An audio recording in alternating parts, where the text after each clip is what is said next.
The Nightmare Room by Arthur Conan Doyle. The sitting room of the Masons was a very singular apartment.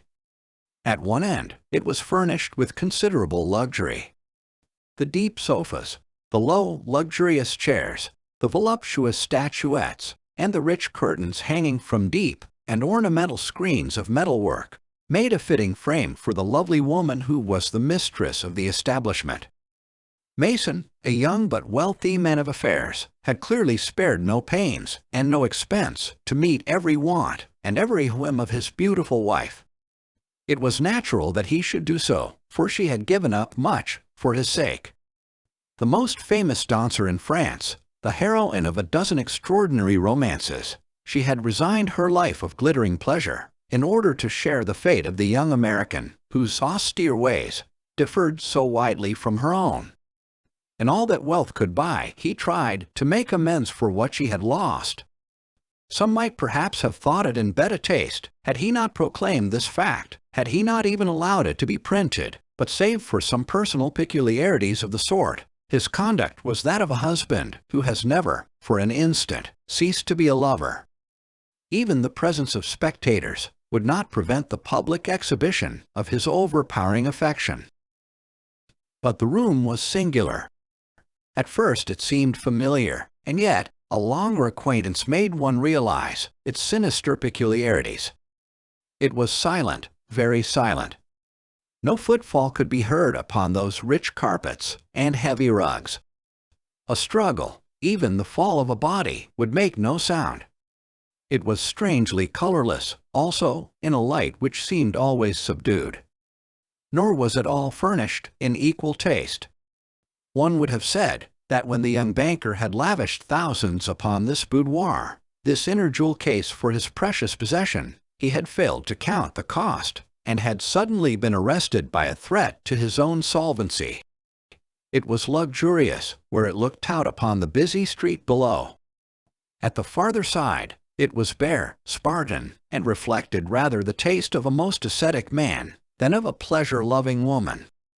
Perhaps that was why she only came there for a few hours, sometimes 2, sometimes 4, in the day, but while she was there, she lived intensely, and within this nightmare room, Lucille Mason was a very different and a more dangerous woman than elsewhere.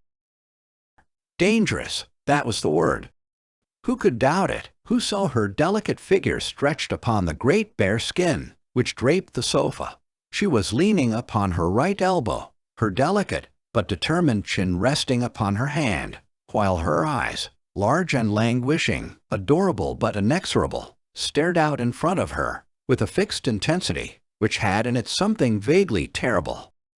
It was a lovely face, a child's face, and yet nature had placed there some subtle mark, some indefinable expression, which told that a devil lurked within. It had been noticed that dogs shrank from her, and that children screamed and ran from her caresses. There are instincts which are deeper than reason. Upon this particular afternoon, something had greatly moved her. A letter was in her hand, which she read and reread, with a tightening of those delicate little eyebrows and a grim setting of those delicious lips. Suddenly she started, and a shadow of fear softened the feline menace of her features. She raised herself upon her arm, and her eyes were fixed eagerly upon the door. She was listening, intently, listening for something which she dreaded. For a moment, a smile of relief played over her expressive face. Then, with a look of horror, she stuffed her letter into her dress. She had hardly done so before the door opened, and a young man came briskly into the room. It was Archie Mason, her husband, the man whom she had loved, the man for whom she had sacrificed her European fame, the man whom now she regarded as the one obstacle to a new and wonderful experience. The American was a man about 30, clean-shaven, athletic, dressed to perfection, in a closely cut suit, which outlined his perfect figure. He stood at the door, with his arms folded, looking intently at his wife, with a face which might have been a handsome, sun-tinted mask, save for those vivid eyes.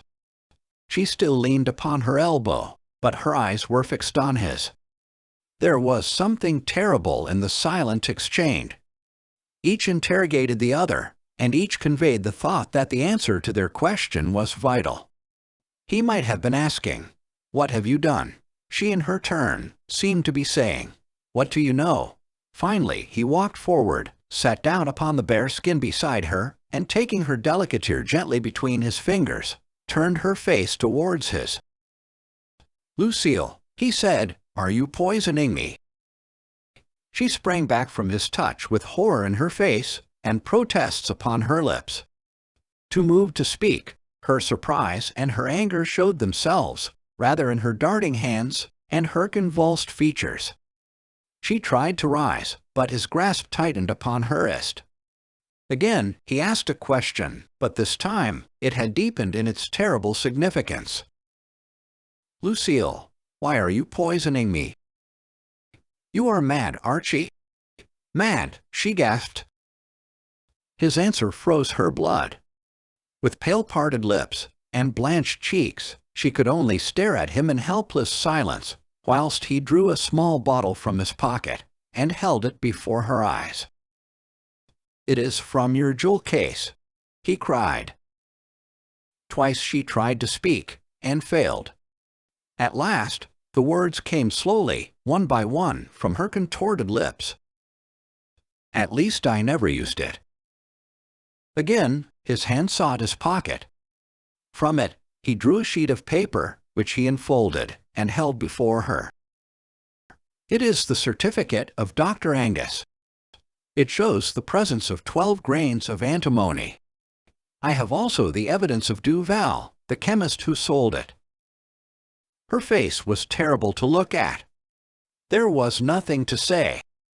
She could only lie, with that fixed hopeless stare, like some fierce creature in a fatal trap. "Well?" he asked. There was no answer, save a movement of desperation and appeal. "Why?" he said. "I want to know why." As he spoke, his eye caught the edge of the letter, which she had thrust into her bosom. In an instant he had snatched it. With a cry of despair, she tried to regain it, but he held her off with one hand, while his eyes raced over it. "Campbell," he gasped. It was Campbell. She had found her courage again. There was nothing more to conceal. Her face set hard and firm. Her eyes were deadly as daggers. "Yes," she said, "it is Campbell." My God! Campbell, of all men! He rose and walked swiftly about the room. Campbell, the grandest man that he had ever known, a man whose whole life had been one long record of self-denial, of courage, of every quality which marks the chosen man. And yet, he too had fallen a victim to this siren, and had been dragged down to such a level that he had betrayed, in intention, if not in actual deed, the man whose hand he shook in friendship. It was incredible, and yet here was the passionate, pleading letter, imploring his wife to fly and share the fate of a penniless man. Every word of the letter showed that Campbell had at least no thought of Mason's death, which would have removed all difficulties. That devilish solution was the outcome of the deep and wicked brain which brooded within that perfect habitation. Mason was a man in a million, a philosopher, a thinker, with a broad and tender sympathy for others. For an instant, his soul had been submerged in his bitterness. He could, for that brief period, have slain both his wife and Campbell, and gone to his own death with the serene mind of a man who has done his plain duty. But, already as he paced the room, milder thoughts had begun to prevail. How could he blame Campbell? He knew the absolute witchery of this woman. It was not only her wonderful physical beauty.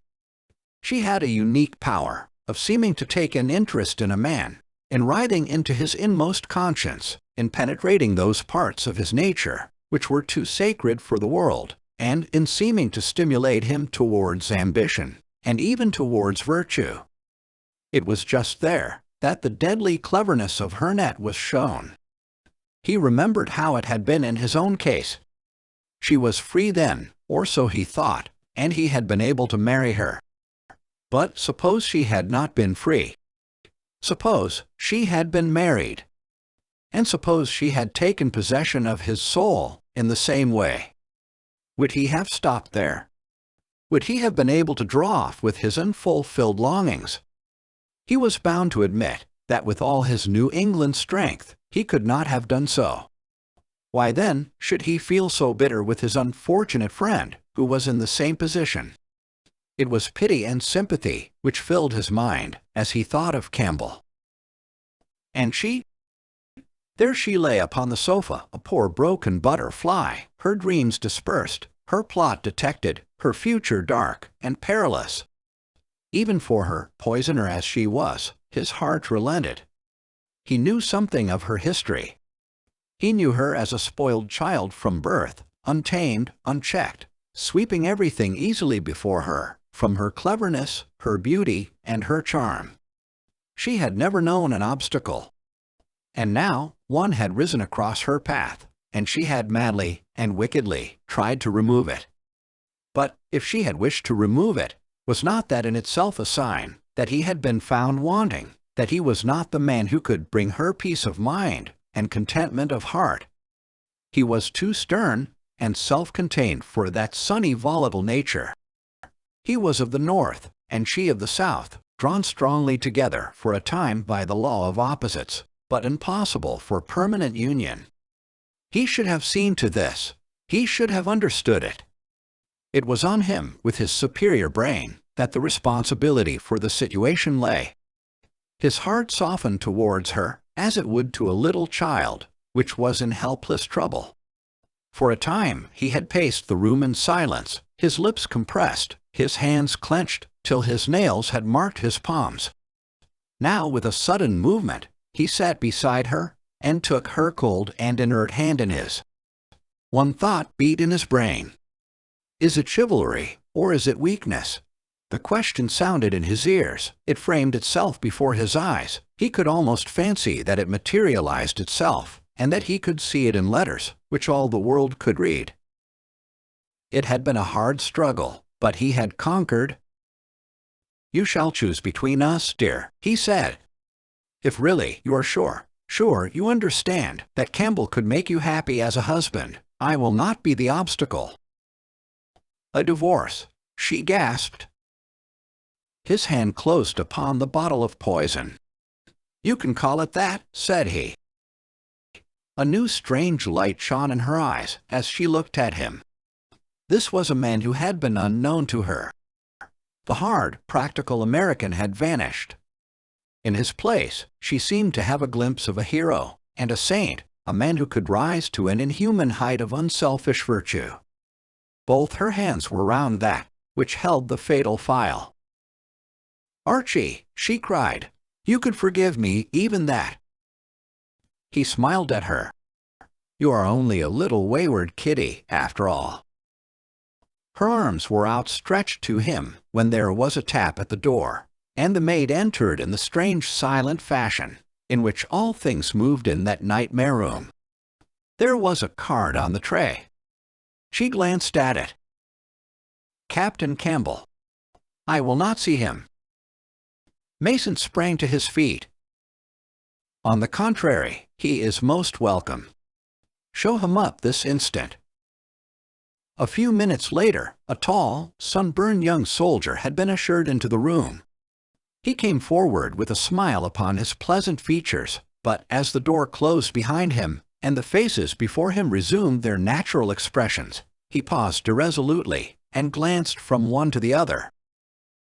"Well?" he asked. Mason stepped forward, and laid his hand upon his shoulder. "I bear no ill will," he said. "Ill will?" "Yes, I know all. But I might have done the same myself had the position been reversed." Campbell stepped back and looked a question at the lady. She nodded and shrugged her graceful shoulders. Mason smiled. "You need not fear that it is a trap for a confession. We have had a frank talk upon the matter. See, Jack, you were always a sportsman. Here's a bottle. Never mind how it came here. If one or other of us drink it, it would clear the situation. His manner was wild, almost delirious. Lucille, which shall it be? There had been a strange force at work in the nightmare room. A third man was there, though not one of the three who had stood in the crisis of their life's drama had time or thought for him. How long he had been there, how much he had heard, none could say. In the corner, farthest from the little group, he lay crouched against the wall, a sinister snake-like figure, silent and scarcely moving, save for a nervous twitching of his clenched right hand. He was concealed from view by a square case, and by a dark cloth drawn cunningly above it, so as to screen his features. Intent, watching eagerly every new phase of the drama, the moment had almost come for his intervention. But the three thought little of that. Absorbed in the interplay of their own emotions, they had lost sight of a force stronger than themselves, a force which might, at any moment, dominate the scene. "Are you game, Jack?" asked Mason. The soldier nodded. "No." "For God's sake, no," cried the woman. Mason had uncorked the bottle, and turning to the side table, he drew out a pack of cards. Cards and bottle stood together. "We can't put the responsibility on her," he said. "Come, Jack, the best of three." The soldier approached the table. He fingered the fatal cards. The woman, leaning upon her hand, bent her face forward and stared with fascinated eyes. Then, and only then, the bolt fell. The stranger had risen, pale and grave. All three were suddenly aware of his presence. They faced him with eager inquiry in their eyes. He looked at them coldly, sadly, with something of the master in his bearing. "How is it?" they asked, all together. "Rotten," he answered. "Rotten. We'll take the whole reel once more tomorrow."